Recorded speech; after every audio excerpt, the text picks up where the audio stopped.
नमस्कार दोस्तों, गीगल क्लासेज में एक बार फिर आपका हार्दिक स्वागत है। हमने पिछले वीडियो में देखा था कि भौगोलिक विचारधाराओं में से तीन विचारधाराएं पर्यावरण निश्चयवाद, संभववाद और नवनिश्चयवाद के बारे में पढ़ लिया। अगली जो भौगोलिक विचारधारा है वो है मानवतावादी विचारधारा। मानवतावादी विचारधारा का मतलब यह है कि मानव भूगोल के अध्ययन को मानव के कल्याण व सामाजिक चेतना के विभिन्न पक्षों से जोड़ना। जो मानव भूगोल है उसका अध्ययन किसके लिए होना चाहिए? मानव के कल्याण और सामाजिक चेतना के लिए। जिस विचारधारा का उदय हुआ वो है मानवतावादी विचारधारा। इस विचारधारा का उदय 1970 के दशक में हुआ। ये इंपॉर्टेंट है कि मानवतावादी विचारधारा का उदय कब हुआ? 1970 के दशक में। इसके अंतर्गत अब मानव है तो मानव के लिए क्या क्या आधारभूत है? आवास, स्वास्थ्य एवं शिक्षा जैसे पक्षों पर ध्यान केंद्रित किया गया। मानवतावादी विचारधारा में मानव के आवास, स्वास्थ्य एवं शिक्षा जैसे पक्षों पर ध्यान केंद्रित किया गया। यह मनुष्य के केंद्रीय एवं क्रियाशील भूमिका पर बल देता है कि इसमें मनुष्य मेन सेंटर में हो तथा क्रियाशील हो। इन सभी बिंदुओं को अपनी बुक में नोट कर लो और उसको लर्न करो अच्छे से। प्रादेशिक असमानताएं, निर्धनता, अभाव पर ध्यान केंद्रित करती है। ये जो मानवतावादी विचारधारा है इनका जो मुख्य जो पॉइंट है कि मानव में समानताएं होनी चाहिए। जितनी भी असमानताएं, निर्धनता, किसी भी चीज की कमी है, उनका इस विचारधारा में ध्यान आकर्षित किया ताकि मानव का क्या हो? कल्याण और सामाजिक चेतना हो। ठीक है, ये हो गई मानवतावादी विचारधारा। ठीक है, अगली जो विचारधारा हम पढ़ेंगे वो है आमूलवादी विचारधारा। अगली जो विचारधारा है वो है आमूलवादी विचारधारा। आमूलवादी विचारधारा का जो दूसरा नाम है उसे बोलते हैं रेडिकल विचारधारा। आमूलवादी और रेडिकल विचारधारा क्या है? इस विचारधारा के अंतर्गत निर्धनता के कारण, गरीबी किस कारण से आ रही है? बंधन और सामाजिक असमानता की व्याख्या के लिए मार्क्स के सिद्धांतों का प्रयोग किया गया था। मतलब आमूलवादी विचारधारा के अंदर किस कारण से निर्धनता, बंधन, सामाजिक असमानताएं आई है, इन असमानताओं की व्याख्या की गई थी। जब यह विचारधारा आई 1970 के दशक के आसपास, उस समय जितने भी सामाजिक समस्याएं थी उन समस्याओं का संबंध किससे था? पूंजीवाद के विकास से था। तो यह है आमूलवादी विचारधारा। और नेक्स्ट जो विचारधारा है उस विचारधारा को बोलते हैं व्यवहारवादी विचारधारा। अगली जो लास्ट विचारधारा है वो विचारधारा है व्यवहारवादी। व्यवहार से संबंधित जो विचारधारा होती है उसे व्यवहारवादी विचारधारा कहते हैं। इस विचारधारा में प्रत्यक्ष अनुभव के साथ साथ मानवीय जातीयता, प्रजाति, धर्म इत्यादि पर आधारित सामाजिक संवर्गों के बोध पर ज्यादा जोर देती है। व्यवहार के आधार पर जो विचारधारा बनती है, चाहे वो जाति हो, प्रजाति हो या धर्म हो, उसके आधार पर जो सामाजिक संवर्ग बने उन पे जो जोर देने वाली विचारधारा है उसे बोलते हैं व्यवहारिक विचारधारा। इस प्रकार हमने 6 विचारधारा पढ़ी। कौन कौन सी? निश्चयवाद और पर्यावरणवाद। उसके अंदर क्या था?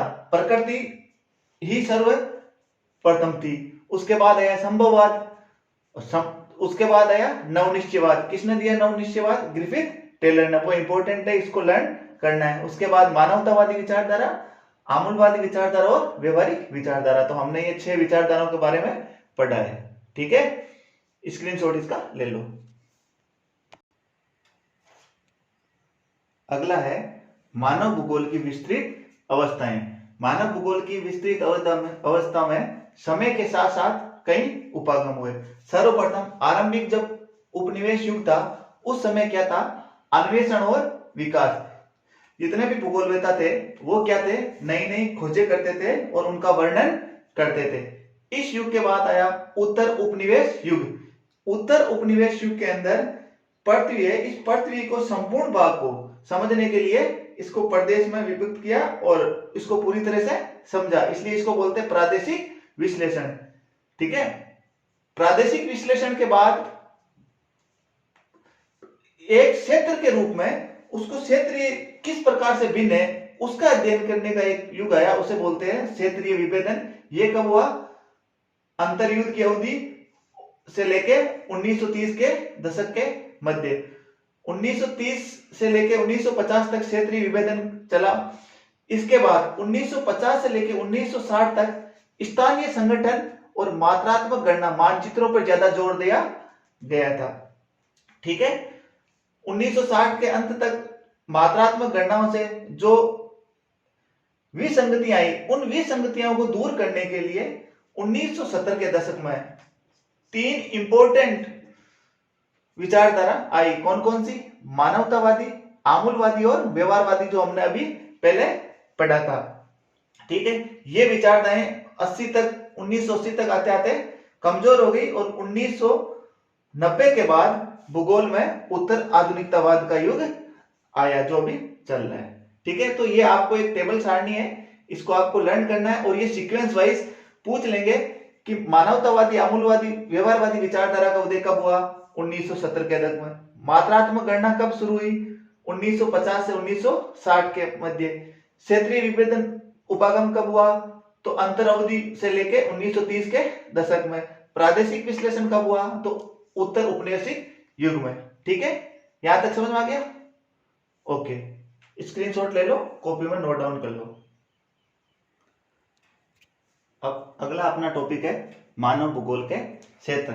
ये मेन मानव भूगोल के क्षेत्र है। सामाजिक भूगोल, नगरीय भूगोल, राजनीतिक भूगोल, जनसंख्या भूगोल, आवास भूगोल और आर्थिक भूगोल। अब क्वेश्चन पूछा जा सकता है कि नगरीय भूगोल, राजनीतिक भूगोल, जनसंख्या भूगोल, आवास भूगोल, इनके उप क्षेत्र कौन कौन से हैं? सामाजिक भूगोल, सामाजिक भूगोल में हम समाज कल्याण का अध्ययन करेंगे। अवकाश भूगोल, जितने भी सांस्कृतिक है, लिंग के आधार पे, इतिहास के आधार पे, चिकित्सा के आधार पे, जो सामाजिक व्यवस्थाएं जितनी है, उसका जो अध्ययन हम करते हैं वो आएगा सामाजिक भूगोल के अंतर्गत। तो इसके उप क्षेत्र कौन से? व्यवहारवादी भूगोल, सामाजिक कल्याण भूगोल, अवकाश का भूगोल, सांस्कृतिक भूगोल, लिंग भूगोल, ऐतिहासिक भूगोल और चिकित्सा भूगोल। ये आपको लर्न करना है लिख के। अगला नगरीय भूगोल। नगरीय भूगोल में हम नगरों का अध्ययन करेंगे, उसकी बसावट कैसा क्षेत्र है, उनका जो अध्ययन करेंगे वो आएगा नगरीय भूगोल में। अगला राजनीतिक भूगोल। राजनीतिक भूगोल एक बार एग्जाम आया हुआ है कि इसके उप क्षेत्र बताओ, तो निर्वाचन भूगोल और सैन्य भूगोल राजनीतिक भूगोल के 2 उप क्षेत्र है। अगला जनसंख्या भूगोल, जिसमें जनसंख्या के बारे में अध्ययन किया जाता है किसी क्षेत्र विशेष की। अगला आवास भूगोल, रहने का जो आवास है उसका जो अध्ययन करेंगे वो आएगा आवास भूगोल। अगला है आर्थिक भूगोल। आर्थिक होता है इकोनॉमिक, कृषि भूगोल, उद्योग भूगोल, पर्यटन भूगोल, संसाधन भूगोल, जितने भी जिससे हमें आर्थिक किसी भी जगह का विकास होएगा तो वो किस में अध्ययन करेंगे? आर्थिक भूगोल के अंदर। ठीक है, तो एक सारणी है, इसको बना के आप लर्न कर लीजिए। इसके साथ ही आपका फर्स्ट चैप्टर मानव भूगोल प्रकृति विषय वस्तु कंप्लीट हो गया। कोई भी समस्या हो कमेंट करके आप पूछ सकते हैं। चैनल को लाइक, शेयर और सब्सक्राइब करें। आपका ज्योग्राफी का पूरा सिलेबस यहाँ से कवर करवा दिया जाएगा। धन्यवाद।